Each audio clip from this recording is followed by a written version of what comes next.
اسرائیل نہیں ہے. جیسے مقبوضہ کشمیر انڈیا ہے، ہندوستان ہے کہاں ہے؟ وہ تو مقبوضہ کشمیر ہے، وہ ہندوستان نہیں ہے.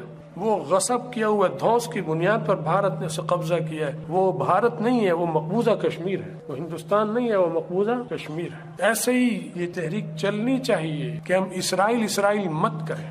ہم مقبوضہ فلسطین کی بات، مقبوضہ فلسطین کی مدد، اور جو یہودیوں سے لڑ رہے ہیں مسلمان، اسرائیل نہ کہ یہودیوں سے لڑنے والے، کیونکہ اسرائیل تو انہوں نے نام رکھا ہے اپنا اور اس ملک کا. جب ہم نے اسرائیل کو تسلیم نہیں کیا تو اس کا مطلب ہم اسرائیل کا جھنڈا بھی تسلیم نہیں کرتے، ہم اسرائیل کا پاسپورٹ بھی تسلیم، ہم اسرائیلی شناختی کارڈ بھی تسلیم نہیں کرتے. تو ان کا رکھا ہوا نام ہم کیسے تسلیم کریں گے؟ اس خطے کا نام اسرائیل نہیں ہے، اس خطے کا نام فلسطین ہے، اس خطے کا نام شام ہے، اردن ہے. تو اگر اردن ہے تو وہ مقبوضہ اردن ہے، فلسطین ہے تو مقبوضہ فلسطین ہے، شام ہے تو مقبوضہ شام ہے، اسرائیل نہیں.